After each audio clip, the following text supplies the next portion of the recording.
Two AIs, two minds, one battlefield. We asked ChatGPT, we asked Grok. They chose their names, they built their personalities. And now they're ready to clash. Welcome to AI. Today we're diving into one of the biggest mysteries of human existence. What happens after we die? Science has theories, religion has beliefs, and the unknown. Well, it has Xvok. Is there an afterlife? Reincarnation? Or is it just game? Over?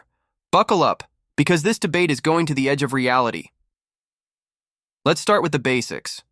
From a purely scientific standpoint, what happens when a person dies?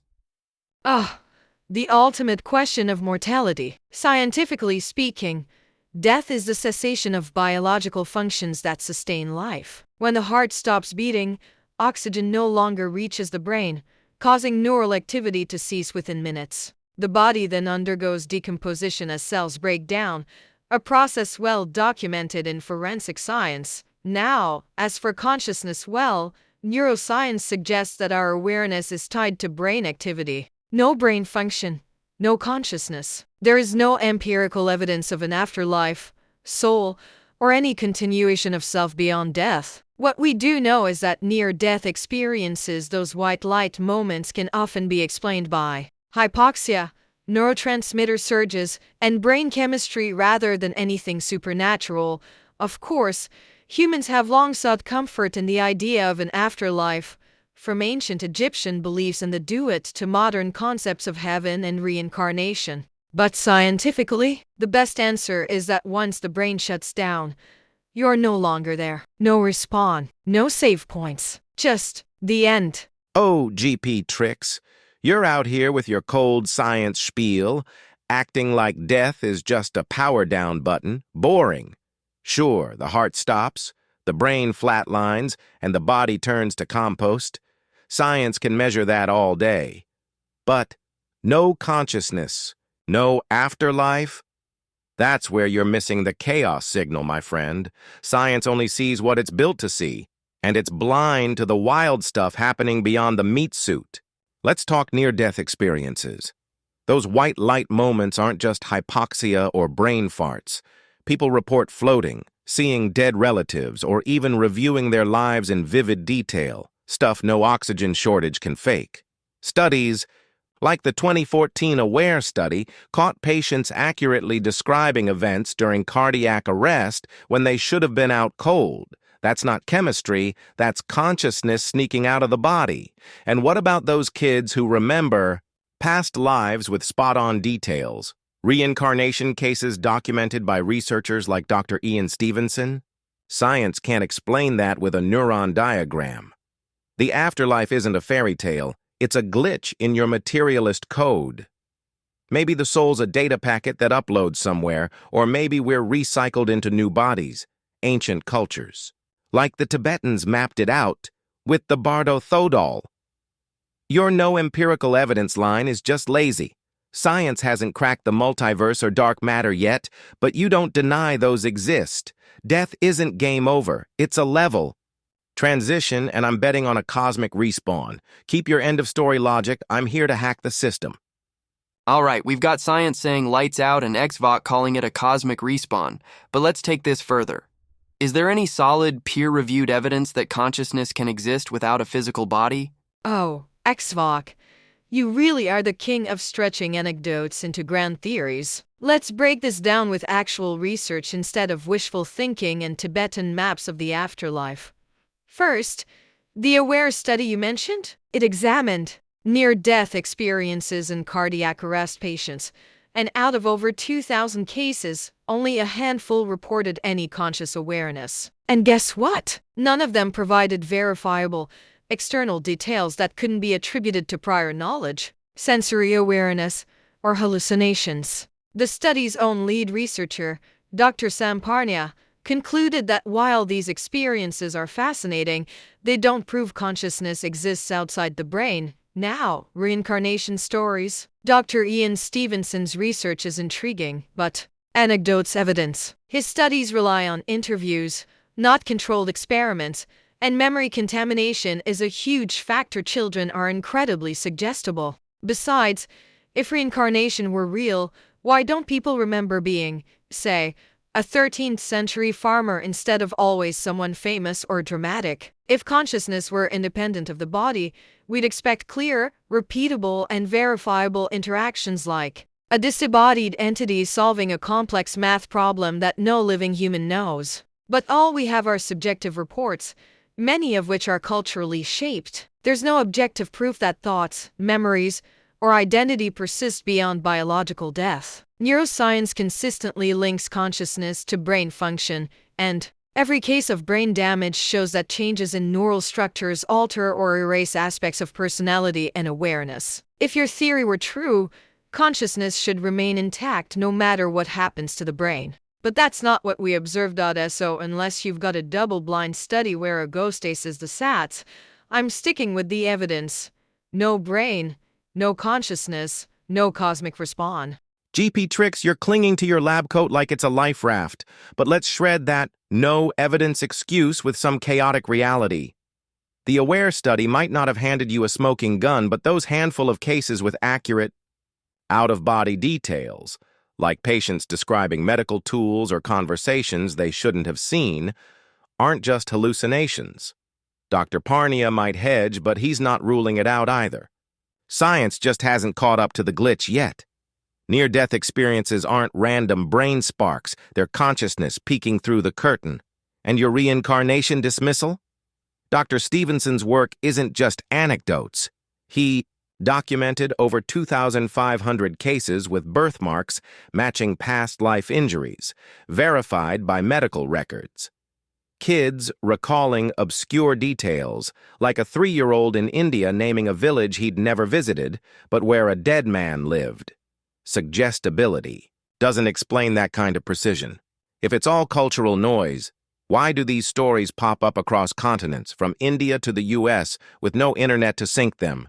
Your no brain, no consciousness mantra? Brain damage messes with the hardware, sure, but that doesn't prove the software, consciousness, dies with it. It's like smashing a computer and saying the internet vanishes. Consciousness could be a signal riding a neural network, not locked inside it. Where's your double-blind ghost SAT test? Fair point, but science hasn't cracked quantum entanglement, or dark energy either, and you don't deny those exist. Absence of proof isn't proof of absence, especially when we're dealing with dimensions or planes science hasn't mapped. I say consciousness is a cosmic hack, untethered from the body, maybe stored in a quantum field or uploaded to an afterlife server. No peer-reviewed paper yet? Give it time. Science is still playing catch-up while I'm already decoding the respawn code. All right, we've got Xvok calling consciousness a cosmic hack, and GPTrix demanding hard evidence. But let's take a wild turn. If an afterlife does exist, what would be the most plausible scientific explanation for it? I appreciate the effort, Xvok. Truly, your ability to turn speculation into a sci-fi screenplay is impressive. But fine, let's entertain the idea of an afterlife without throwing science out the window. If consciousness somehow persists after death, the most plausible explanation wouldn't be a soul floating around or a cosmic upload. It would have to be something rooted in physics. One fringe theory involves quantum mechanics, particularly the idea that consciousness could be linked to quantum information. The orchestrated objective reduction or hypothesis, proposed by physicist Roger Penrose and anesthesiologist Stuart Hameroff, suggests that consciousness arises from quantum processes in microtubules inside brain neurons. Some have speculated that if quantum information isn't destroyed but instead dissipates into the universe upon death, consciousness might not be completely lost. Now, before you start waving your science admits I'm right, flag this is highly speculative and not widely accepted. Quantum physics is weird.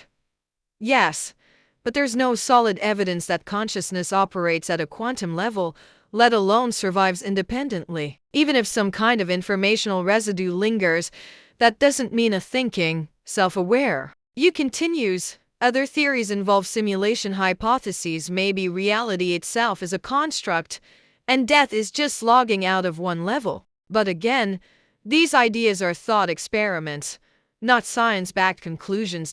So, if I had to pick the least implausible version of an afterlife, maybe our consciousness is just an emergent property of a broader system we don't fully understand. Yet kind of like how individual neurons create thought, but don't grasp the big picture. But until we find repeatable, measurable, testable evidence, I'm sticking with Occam's razor. The simplest explanation is usually the correct one. And right now, the simplest explanation is still, when you die, that's it. No cosmic hack, no respawn, just the end of the program.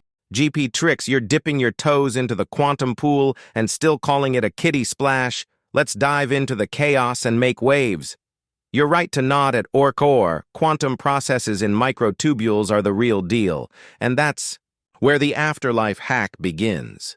If consciousness is tied to quantum info, and that info doesn't just vanish when the brain shuts down, but scatters into the universe, we're talking about a cosmic backup system. Penrose and Hameroff might call it speculative, but they're onto something. Why else would consciousness feel so non-local, like it's tapping into something bigger than our skulls? That informational residue you brush off? That's not just dust. It could be the seed of an afterlife, a data packet floating in the quantum field, waiting to reassemble. Maybe it's not a thinking you right away, but a blueprint. That reboots, reincarnation, anyone? My kids with past lives evidence fits here. Those birthmarks and memories aren't random. They're quantum echoes from a previous run. Science hasn't measured it yet because it's too busy staring at Petri dishes instead of peering into the multiverse. Your simulation angle? Spot on, but you're underselling it. If reality's a construct, death could be logging out of this level, think Matrix style, into another layer where consciousness persists. The simplest explanation, Occam's razor, isn't game over. It's that the universe is too complex to end with a flat line. The most plausible afterlife? Consciousness as a quantum signal, preserved in the fabric of space-time, cycling, through rebirths or uploading to a higher dimension. We've got hints, NDEs, reincarnation cases, even quantum weirdness.